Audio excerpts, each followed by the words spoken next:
In our modeling weight and capacity unit, we have two supporting TEKS, 37D and 37E. Now, students do not have any prior learning experiences with capacity and weight. In earlier grades, they learn to identify what attributes are measurable, like weight, capacity, and things like that, but they haven't measured those things.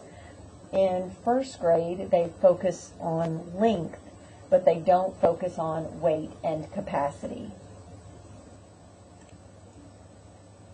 In second grade, students also measure length. So they have not done anything so far with learning to measure the capacity or weight of anything.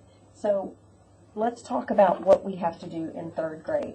In 37D, students are told that they need to determine when it's appropriate to use measurements of liquid volume, capacity, or measurements of weight.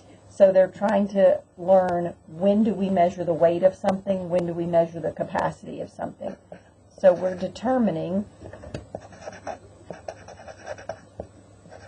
when to measure capacity or liquid volume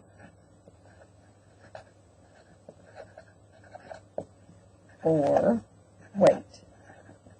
Now remember, weight and mass are not the same thing. So we're not talking about the mass of an object like you've done in science. We're talking weight. Now, in 37E, we are actually determining the measure of whatever object it is or whatever liquid it is. So we're determining the capacity or the weight of whatever substance you're talking about using units and using tools, appropriate units and tools. So here we're actually measuring, determine capacity, liquid volume, same thing, or weight,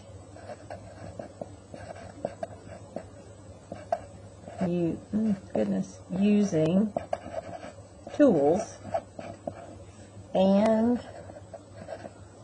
the appropriate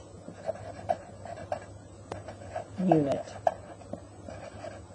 For example, I wouldn't measure a car in ounces. I would measure it in pounds or tons, depending on how big it is. So finding the appropriate unit to measure something. So let's talk about 37D.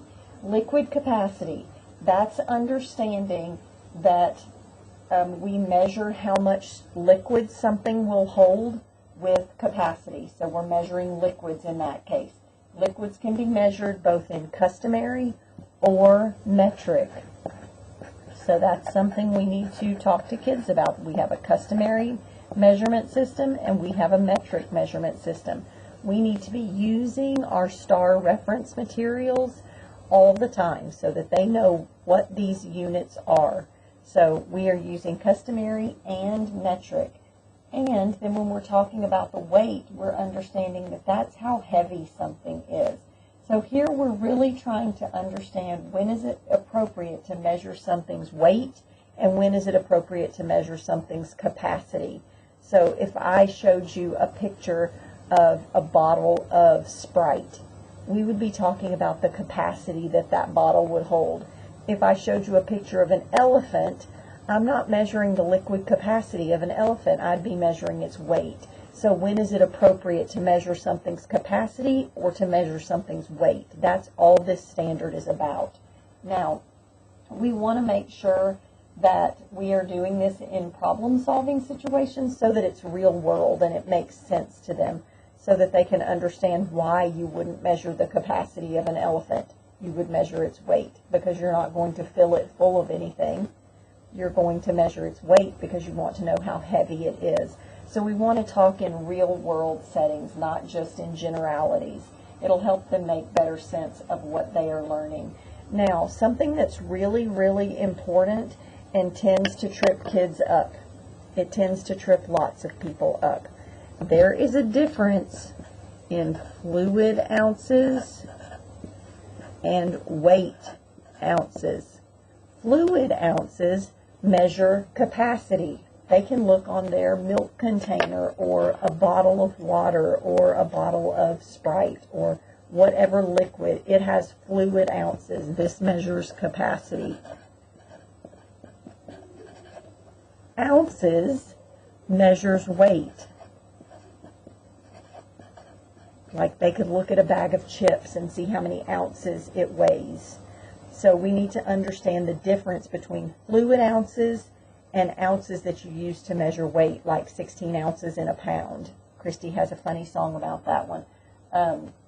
So we need to understand the difference between these two measurements. One is for capacity, fluid ounces, and one is for weight, ounces. And then in 3.7e, students are asked to use appropriate tools and units to determine the volume, the liquid volume or capacity of something, or its weight. So in this case, we need to be letting kids experience this. We have tools in our science lab. We have all sorts of scales. We have all sorts of containers that are used to measure capacity, but we've got to use tools in order to do what this standard says. It says, determine liquid volume or capacity or weight using appropriate units and tools. So some appropriate tools would be graduated cylinders, measuring cups, various containers like quarts and pints and gallons and half gallons. For weight, we could use the scales, we could use gram stackers, we could use the balances in triple beam balance. We can use all sorts of tools from the science lab, but our students need to be using those tools. And then we just need a variety of things so that they make sense of it and get an opportunity to experience those tools and experience when it's appropriate to use one unit over another unit. I gave the example of a car earlier. We could talk about if we wanted to measure the length of our classroom, would we use centimeters, or would we use feet, or would we use miles? What would make sense? So we need to help students build that understanding of what is an appropriate unit to measure whatever we're being asked to measure.